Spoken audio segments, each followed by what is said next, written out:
I stood in front of the mirror, in my small apartment, trying to smooth out the wrinkles, in my old navy dress. I had worn it to weddings years ago, and even though it wasn't new, it was the nicest thing I owned.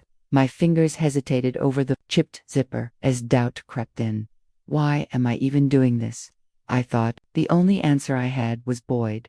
Mom, it's just a family thing, he'd said quickly over the phone, like I was another task he needed to check off his list. By the time I reached their house, my stomach was already tight with nerves. The place glowed like something out of a magazine. Marble floors, sparkling chandeliers, soft music that sounded expensive. As soon as I stepped inside, I felt like I didn't belong. People were laughing, talking, and moving around me, but no one really included me.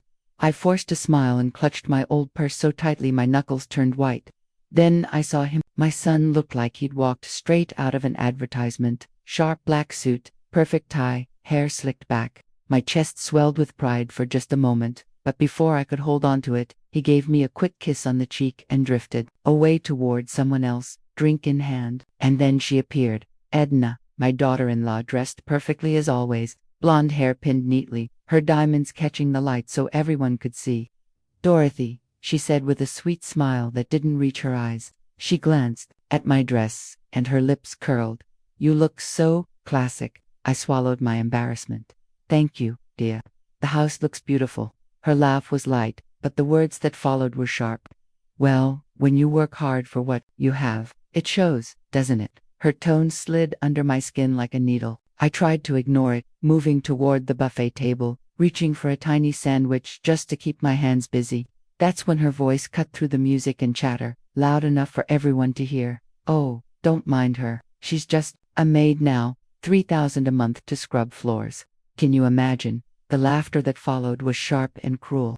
My hand froze midair, my cheeks burned hot, and my throat tightened until I could hardly breathe. My mind screamed, how could she? How could Boyd just stand there? But my son stayed silent, staring into his drink. I wanted to defend myself, but the words came out thin and broken. It's honest work. My voice cracked. Edna smirked and brushed an invisible speck off her glass. Of course it is.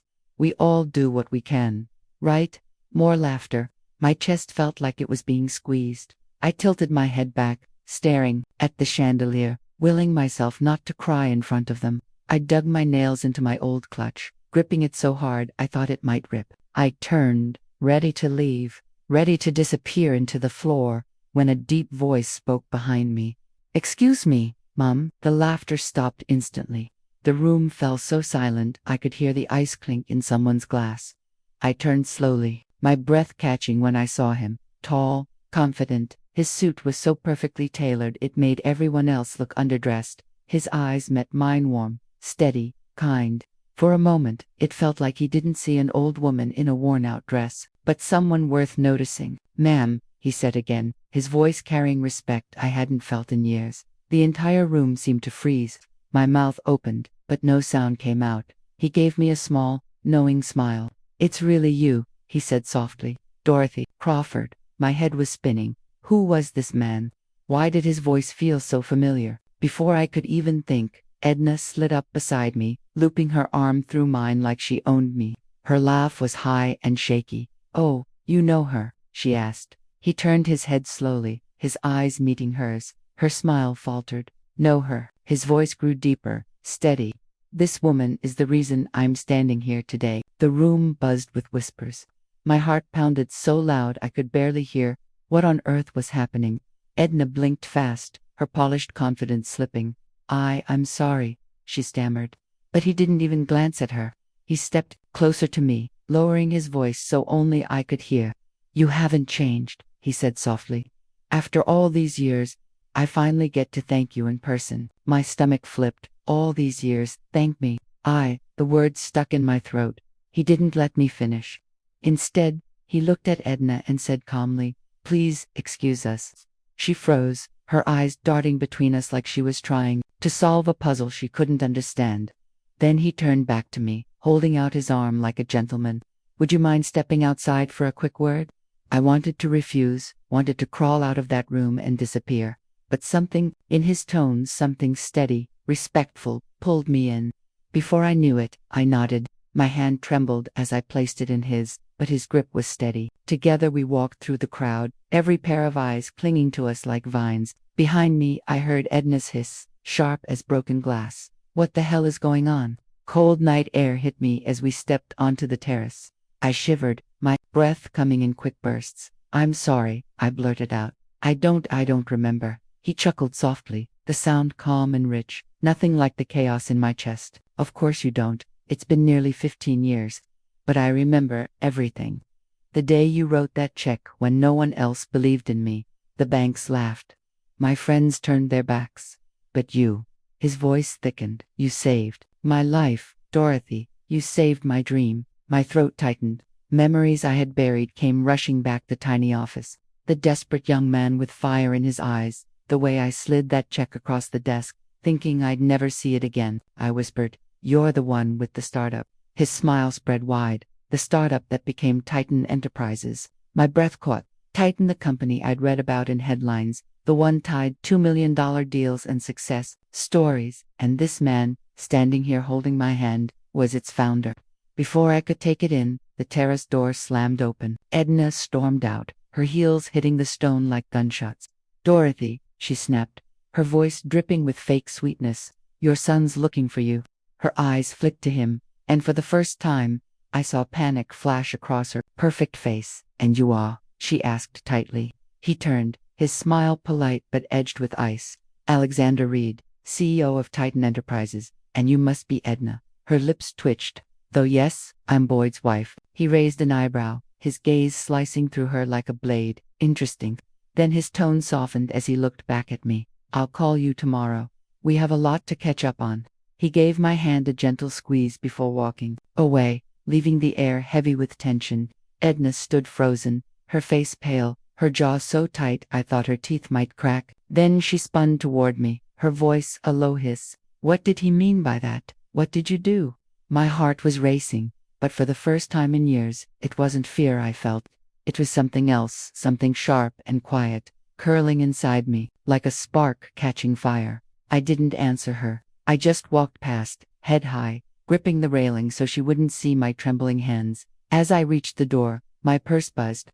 I pulled out my phone, and my breath caught on the screen, glowing back at me, Alexander Reed. Later, in the back of the cab, I clutched my phone as if it might disappear if I let go.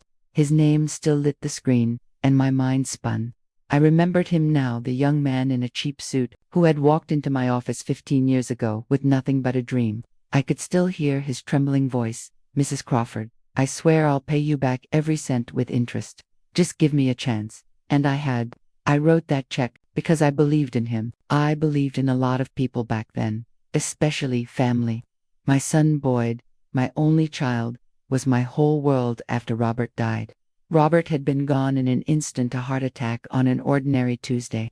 One moment I was a wife, the next I was a widow, left with a small business to run and a boy who still needed his father.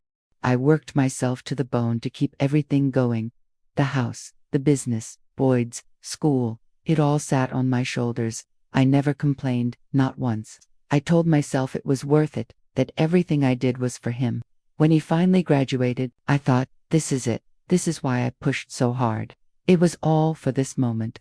But the first crack appeared the day he brought Edna home. Blonde, polished, sharp, the kind of woman who walked into a room and made you feel like you were under a spotlight.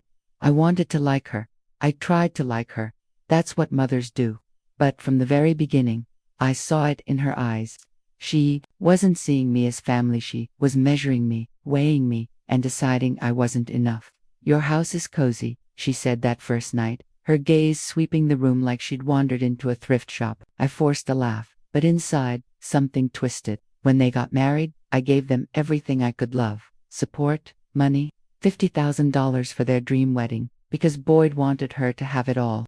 I sold Robert's old truck, dipped into my savings, even borrowed against the business. When I hesitated, Boyd said, "Don't worry, Mom, we'll pay you back." And I believed him. I always believed him. But after the wedding came the house. Edna wanted something bigger, something flashier, something that screamed success.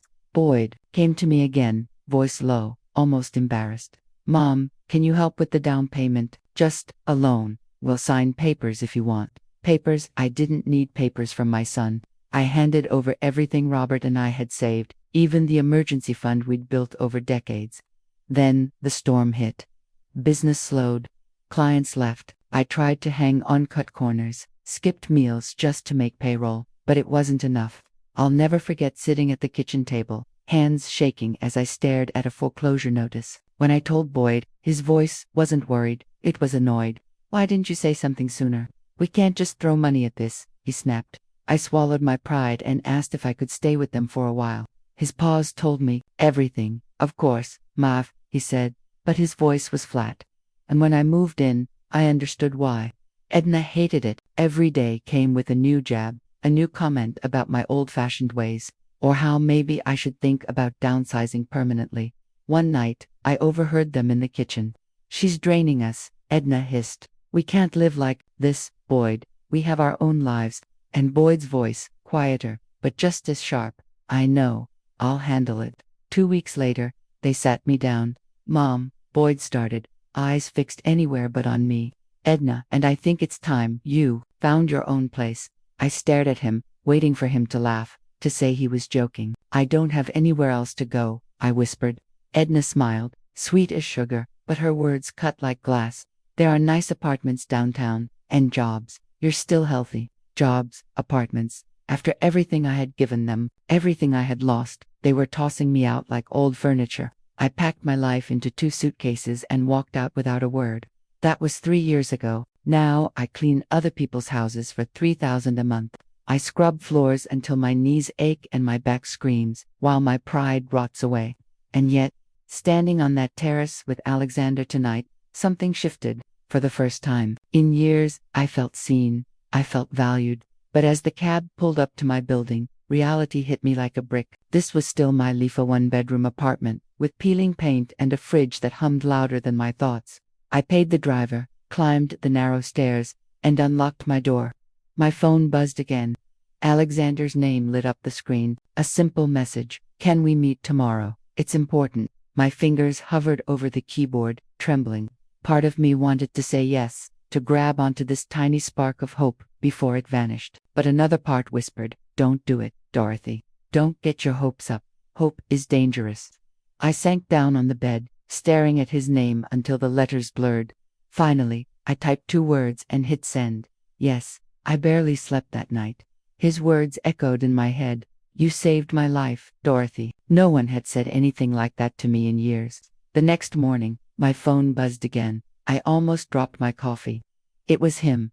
"Can we meet today? It's important." Important. My heart stuttered. What could possibly be so important after all this time? My first instinct was to ignore it.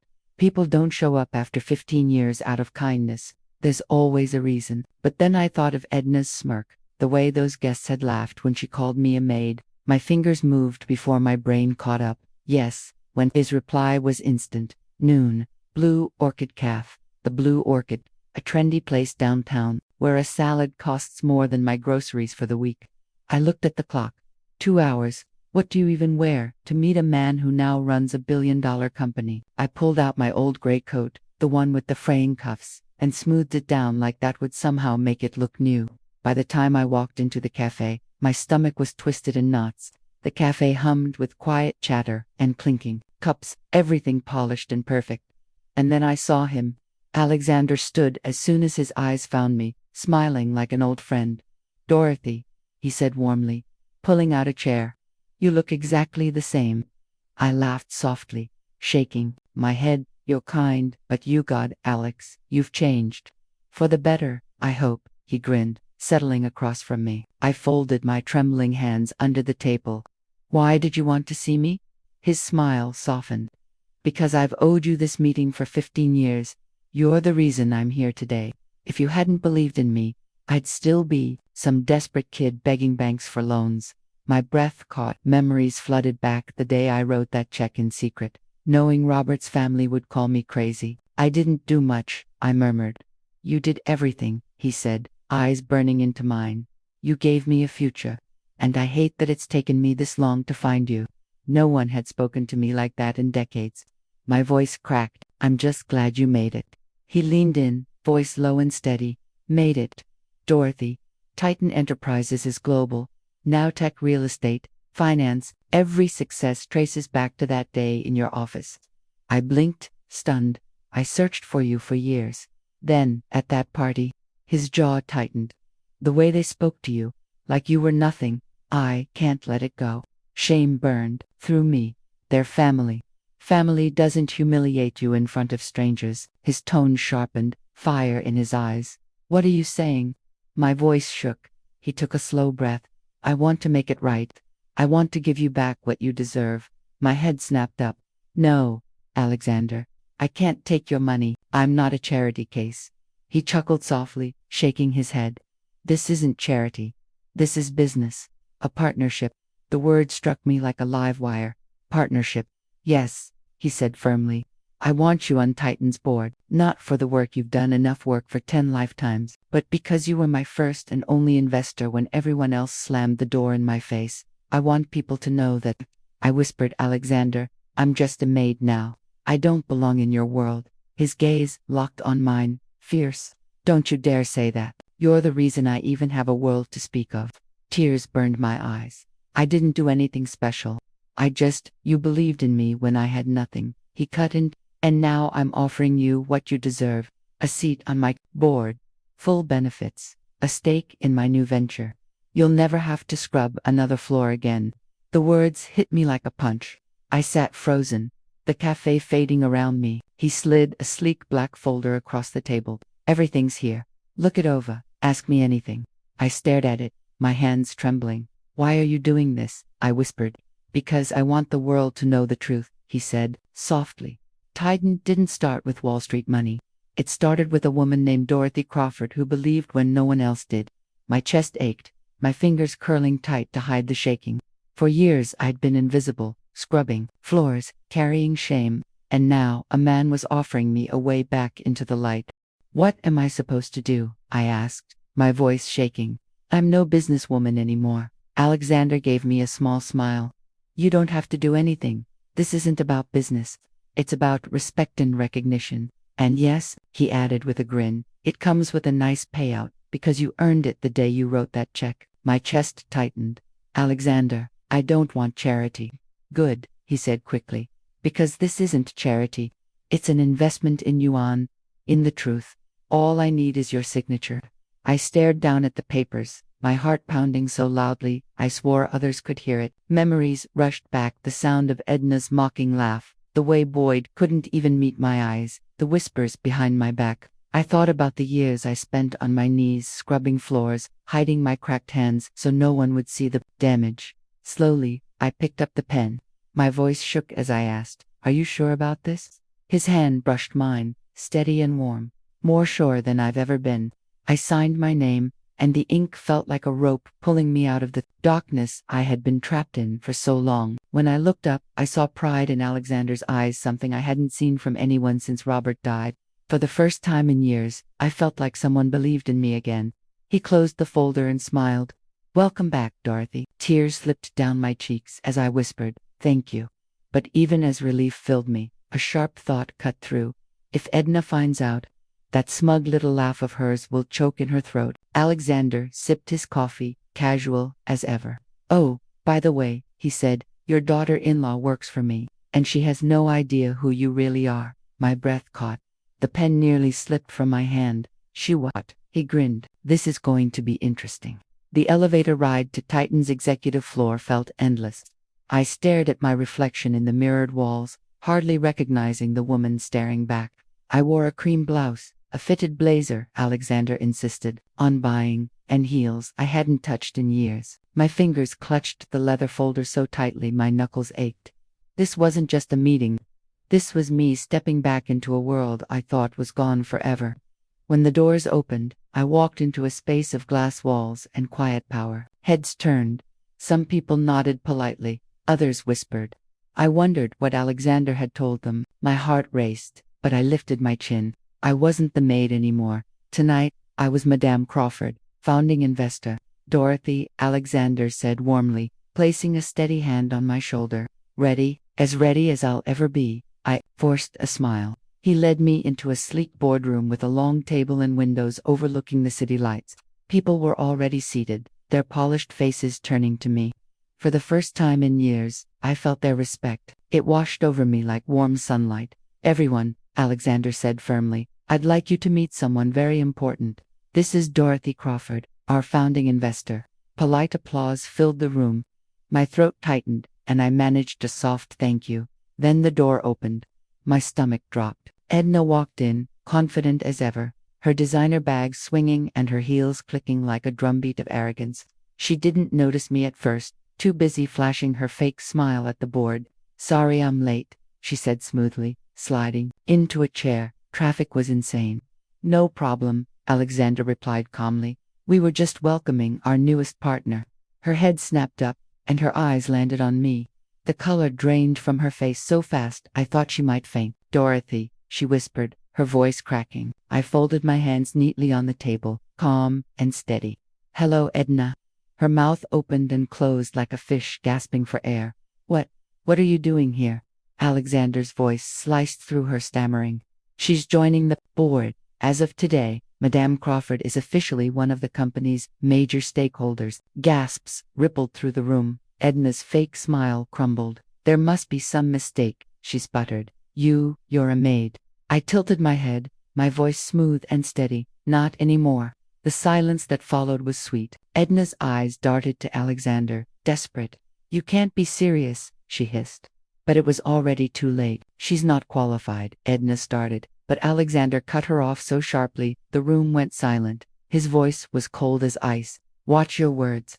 Dorothy Crawford believed in this company before anyone else. Without her, Titan wouldn't even exist. Show some respect." Edna's lips trembled, but no sound came out. I leaned back in my chair, hiding the smile tugging at my lips. For the first time in years, the power was finally in my hands. As the meeting dragged on, I barely heard anything. My eyes stayed on Edna, her pale face, her tight jaw, the way her fingers dug into the edge of the table like she might snap it in half. I thought maybe I should feel guilty, but the truth, I didn't, not even a little. When the meeting ended, she cornered me by the glass doors. Her voice was low and sharp, dripping with anger. "What the hell is this, Dorothy? What game are you playing?"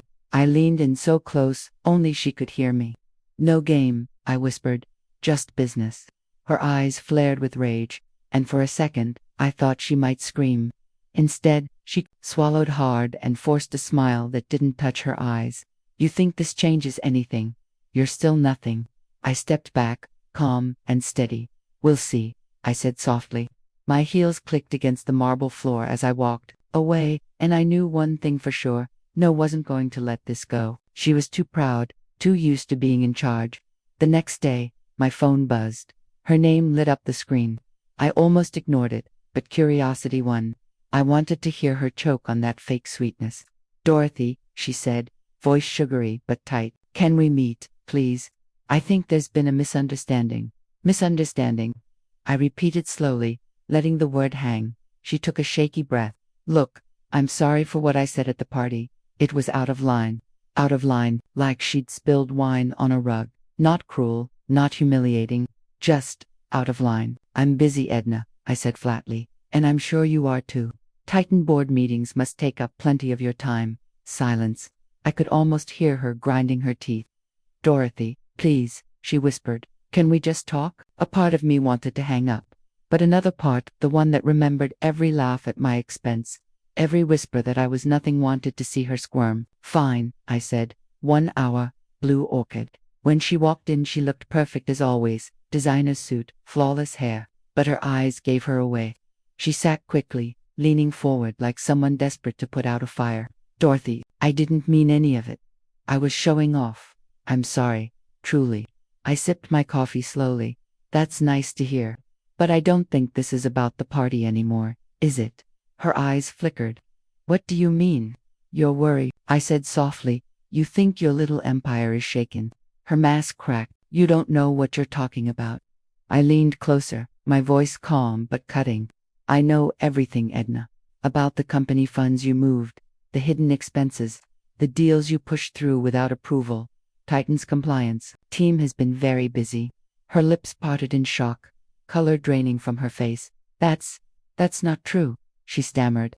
Alexander would never. Alexander knows, I interrupted, steady as stone. He showed me the reports this morning.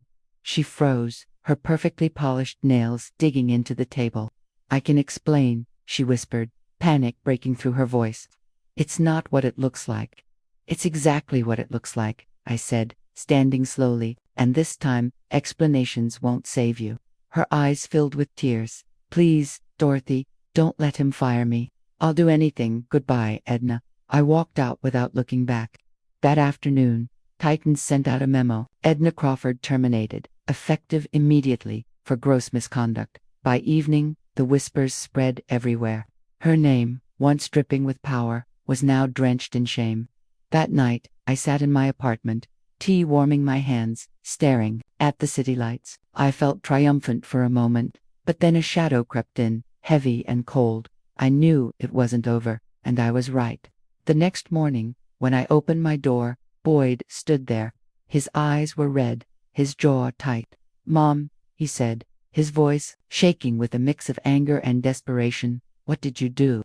He stood in my doorway, shoulders tense, eyes blazing with questions he wasn't ready to ask. Mom, he said again, his voice rough, like the word itself was breaking him. What did you do? Boyd's voice cracked at the doorway. My grip on the handle tightened, but I forced myself to step aside. Come in. He hesitated before walking past me, and for just a second, I saw the little boy I used to know, the one who came running home with scraped knees and big dreams. But now, standing in my living room, he looked like a man cornered, desperate to save something that was slipping through his fingers. So, I asked, folding my arms, you going to yell, or actually talk? His jaw clenched. Edna got fired. I heard, I said calmly, letting the words hang between us like a weight. His nostrils flared. Don't play games with me, Mom, this was you. You humiliated her. A sharp laugh escaped me. Humiliated her? You mean the way she humiliated me in front of half the city? The way you just stood there and let it happen? His face burned red. That was God, Mum, that was a mistake. I should have said something, but this, he threw his hands in the air. You ruined her career. No, Boyd. My voice cut through his like a blade. She ruined her own career. She stole from the company. She lied. I didn't force her to do that. He shook his head, like a drowning man searching for air. You could have stopped it. You could have told Alex. Told him what? I snapped, stepping closer to protect her. After everything she's done, why would I do that? His lips parted, but no words came. The silence between us was thick, almost unbearable. Then, barely above a whisper, he said, because you're my mother. The words hit me like a slap.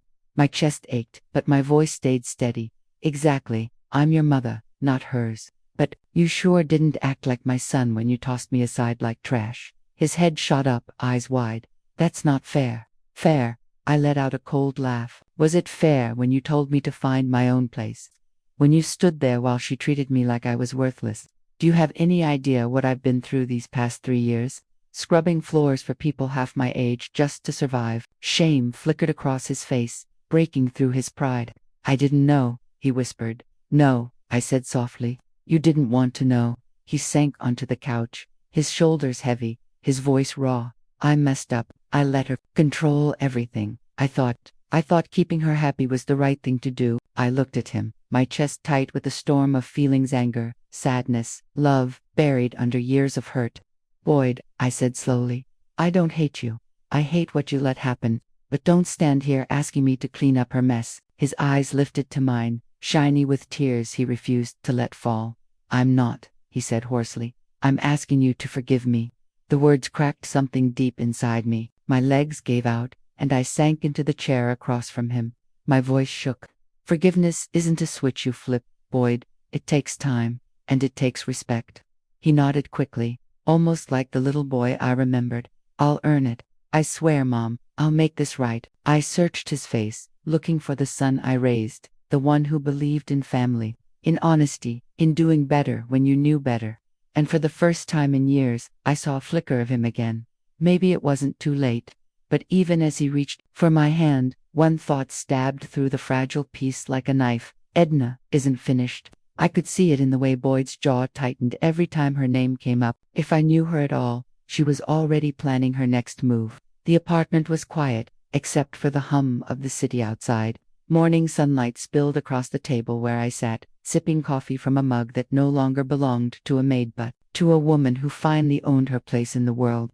On the table lay Titan's reports and updates on the new charity fund Alexander and I had launched for struggling widows like me. My name sat at the top of the papers in bold: Dorothy Crawford, board partner. Every time I read it, something inside me healed. I thought about the nights I went hungry, the days I scrubbed strangers' bathrooms with tears burning in my eyes, the humiliation of being laughed at by people who once called me family.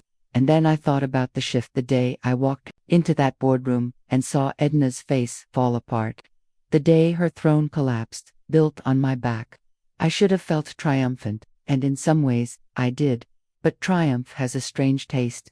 Sweet at first, bitter if you hold it too long, because behind all the victory, there was still Boyd. Yesterday he showed up with groceries in his arms, asking if I needed anything. For the first time in years, it felt like maybe I had my son back. I almost laughed. Where was that question when I was begging for a roof over my head? But when I really looked at him, I didn't see the cold man who once threw me out. I saw my boy broken, ashamed, and trying to stitch himself back together. We ate in silence for a while, until he finally whispered, "Mom, I don't know how to fix this, but I want to try." For the first time in years, I believed him. Not because of the words, but because of the way his voice cracked on that last word, try. So I told him, start by respecting me. That's all I ever wanted. He nodded, like a man making a promise to himself. And maybe he was. I don't know if we'll ever be what we once were. Maybe that version of us is gone forever. But at least now, we're building something honest, brick by brick. No lies holding it up. As for Edna, she vanished from the city weeks ago. Her name now only a warning, whispered in boardrooms she'll never walk into again. Sometimes I wonder if she hates me, if she lies awake cursing my name, but that's her burden, not mine. I don't live for revenge anymore. I live for peace. And peace, I've learned, isn't loud or flashy. It's sitting at a kitchen table in the morning light, reading emails about a foundation built to help women like me, women who've been knocked down but still get back up. Peace is knowing the woman who once left her son's house with nothing but 2 suitcases is gone for good. I closed my laptop and stepped onto the balcony, breathing in the crisp morning air as the city moved like a living thing below me. Somewhere out there, another woman is crying over a betrayal she never saw coming. I wish I could tell her this. You're stronger than you think. You're worth more than they made you believe. And one day, when the storm passes, you'll realize you didn't just survive, you rose. I pulled my robe tighter around me, feeling steady in my own skin, and whispered into the wind, never again. That's today's story. If it touched you, leave a like and subscribe. And don't forget, share your own life lesson in the comments below.